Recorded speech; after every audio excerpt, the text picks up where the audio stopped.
Man nav daudz laika, tāpēc es ļoti īsi runāšu par formālajām lietām, bet mēģināšu izskaidrot gan to, kā darbojās labklājības modelis Ziemeļvalstīs un kā labklājības valstis izdzīvo krīzi. Šeit pirmajā slaidā mēs redzam, ka situācija Dānijā krīzes laikā bija ļoti līdzīga citām valstīm. Simptomi tie paši, banku problēmas, nevarēja realizēt savu nekustamo īpašumu tirgu. Un kā sekas, tam mēs redzējām arī bezdarba ievērojumu pieaugumu. Tad šī bilde ir tāda pati Dānijā, Skandināvijas valstīs, Baltijas valstīs un jāsaka par nožēlu visā pasaulē.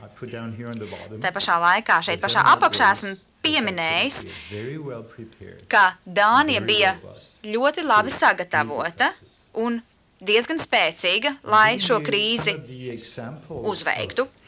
Šeit ir daži piemēri tam, kāpēc mēs bijām tik labi sagatavoti. Skandināvijas labklājības sistēma, tāda kāda tā ir īstenota Dānijā, bet arī citās valstīs, tā nav statiska. Šeit jūs redzat saraksts tām reformām, kuras Dānijas parlaments ir īstenojis pēdējos 15 gados. Gandrīz katru gadu mums ir kāda jauna komisija, parlaments to izveido un dod uzdevumu analizēt kādu situāciju, kā to uzlabot. Ne jau vienmēr parlaments arī apstiprina šos te komisijas lēmumus, bet dialogs notiek. Tātad sistēma ir ļoti dinamiska. Un spēcīga sistēma, runāja par šo spēku. Domāju, ka arī tam ir dziļas saknes vēsturē. Mēs esam salīdzinoši jauna. Latvija ir salīdzinoši jauna valsts. Un viena no lietām, ko gribu uzsvērt, visas lietas prasa laiku. Tas ir ļoti svarīgi. Atceraties to vienmēr.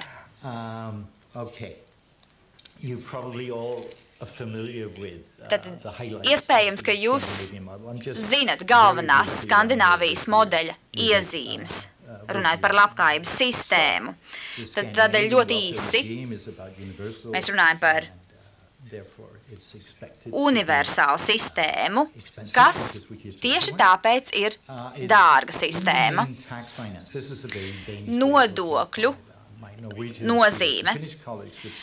Norvēģi un Zviedri teiktu, ka mums ir ļoti liels iemaksas mūsu sistēmā, bet Dānijā galvenais ir nodokļi, un tā ir bijis Dānijas apzināta izvēle.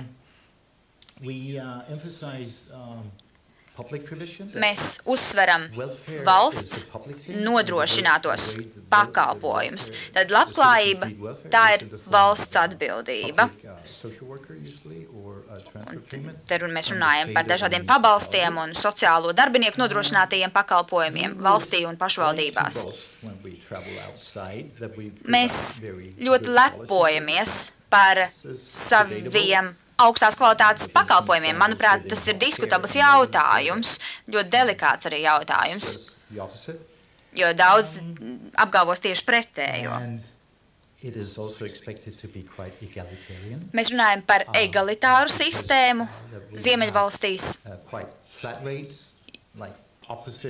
jo pretēji Latvijai mums ir ļoti vienādas likmes nodokļiem un iemaksām.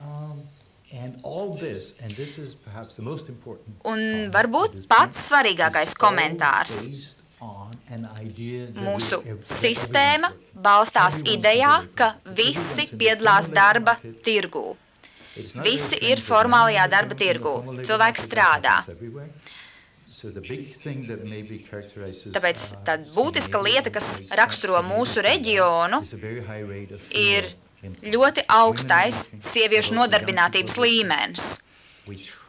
Mēs cenšamies, lai pēc iespējas vairāk cilvēku piedalās darba tirgū.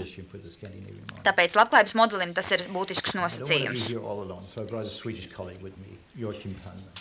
Šis ir mans zviedru kolēģis, un viņš atbalsta to, ko es saku, ka Ziemeļvalstu modelis ir par universālismu, par pabalstiem, sociālajām pilsoņu tiesībām, aptverošiem sociālajiem pakalpojumiem un aktīvu darba politikas īstenošanu.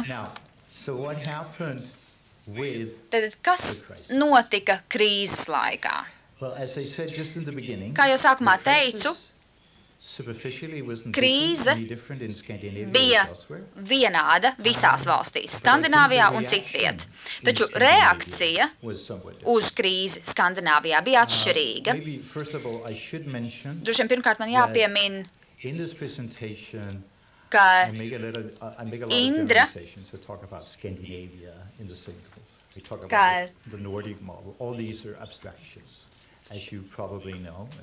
ka šis ir ļoti tad vispārīgs jautājums.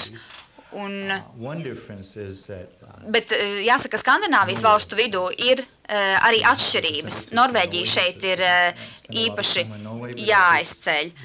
Nerunāšu par to daudz, bet vēlos tikai pieminēt, ka gatavojot vienu pētījumu, es sazinājos ar savu norvēģu kolēģi un jautāju, vai viņš varētu man atsūtīt kādus rakstus par krīzi Norvēģijā. Un es saņēmu atbildi no viņu, kādu krīzi. Norvēģi īsti nepieredzēja šo krīzi. Viņi domāja, ka tas ir kaut kas, kas notiek citviet, bet ne pie viņiem. Bet tad visur, tikai ne Norvēģijā. Taču bez Norvēģijas Skandināvijas valstis patiesībā cieta. Citas Skandināvijas valstis tiešām cieta no krīzes. Šeit jūs redzat bezdarba līmeņa rādītājus visās valstīs. Manuprāt, šis rādītājs ir būtiskākais runājot par sociālo krīzi. Man nav daudz gan laika, bet šeit, ja jūs uzmanīgi ieskatīsieties, redzēsiet, ka lielākā daļa Skandināvijas valstu bija tās, kuras spēja saglabāt stabilu nodarbinātības līmeni diezgan ilgu laiku, un tas ir īpaši salīdzinot ar citām Eiropas valstīm. Pirmā krīze 70. gados Dānijā bija ļoti smaga, un tad bija augsti bezdarba rādītāji, bet ne pārējās Skandināvijas valstīs.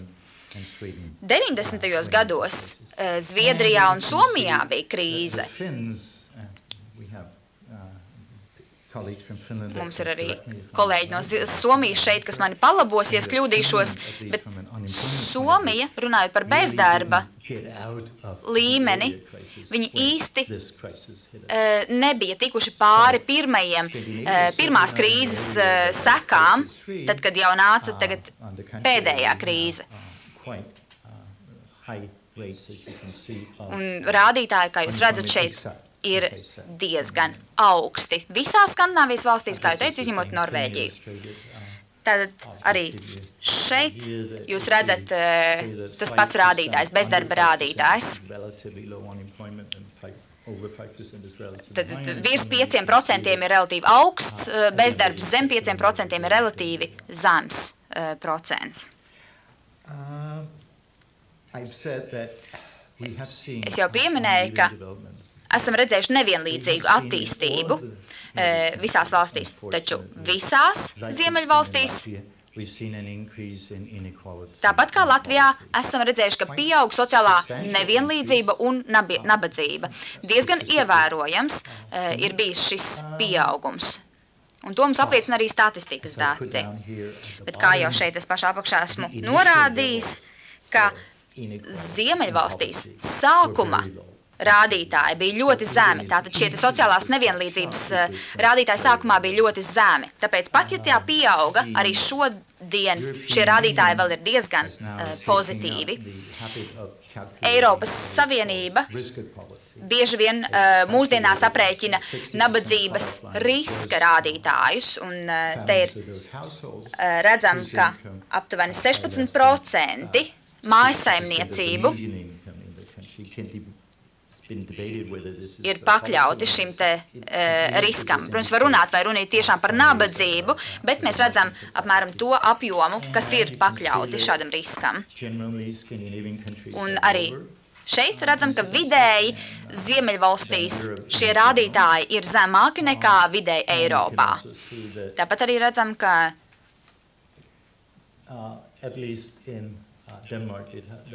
vismaz Dānijā redzam, ka šis rādītājs ir pieaudzis. Zviedrija, Norvēģija ir spējusi saglabāt aptuveni to pašu līmeni.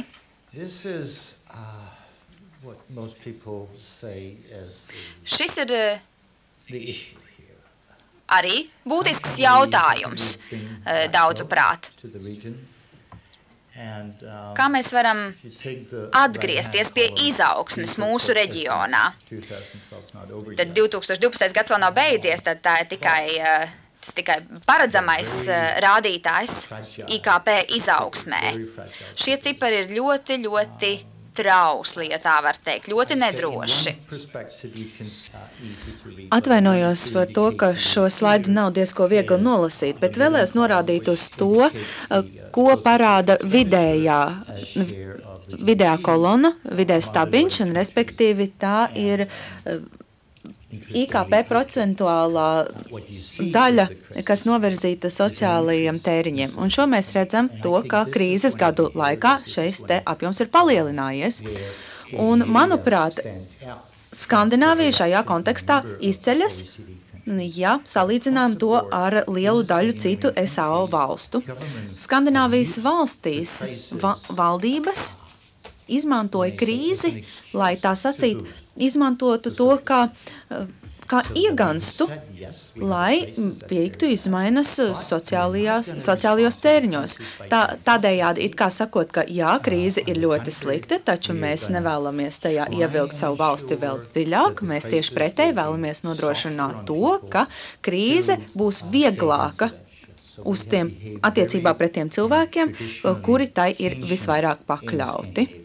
Un tādējādi mēs piemērojam vairāk to Keinsa pieeja ekonomiskajai rīcībai un attīstībai tieši šajos modeļos.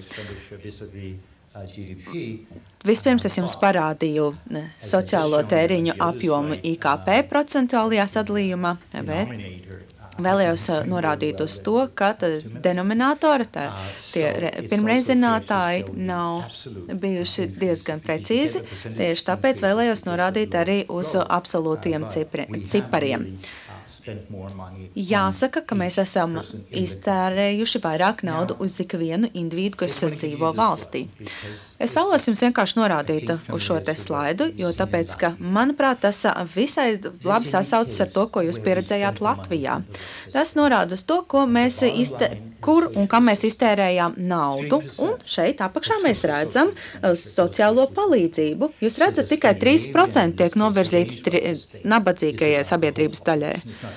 Un Dānijā savukārt, citās Skandināvijas valstīs mēs runājam par visu iedzīvotāju kopumu, nevis tikai par nabadzīgajiem.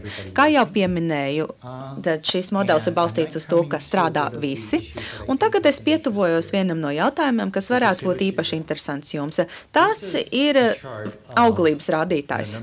Šeit jūs redzat to, cik daudz bērni varētu piedzimt dāņu sievietei savas dzīves laikā, laika posmā no 1901. Gada līdz mūsdienām. Šeit jūs redzat, ka īstenībā auglības rādītājs ļoti labi uzlabo karu. Jūs redzat pirmo pasaules karu, pēc tam otro, un pēc tam jūs redzat, ka šie te auglības rādītāji samazinās no 1901. Gada līdz 84. gadam dāņu sievietēm dzimst arvien mazāk bērnu.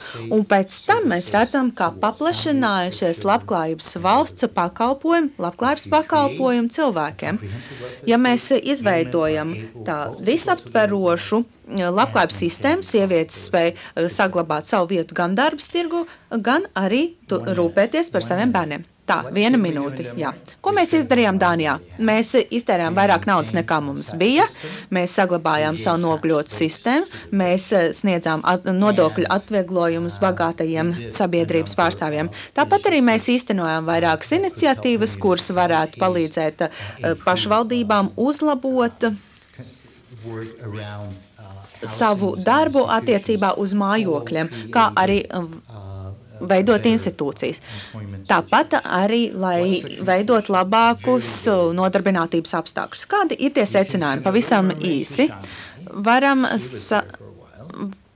Jāpiemina tas, ka daļa mūsu darba spēka devās uz Šanhaju. Īstermiņā tas varētu arī būt diezgan izdevīgi. Iespējams šeit arī runāt par zināmu arhitektonisku darbību, jo nav iespējams paņemt vienkārši tādus labklājības valsts elementus un pārtransportēt tos uz kādu citu valsti. Nav iespējams to tā viennozīmīgi uztvert, jo tāpēc, ka mums ir ļoti ilgstoša sociālās politikas vēsture, kā arī dažādu politisko kompromisu vēsture, gan politisko partiju, valdības struktūras un citas vēsturiskas mantojuma elementus.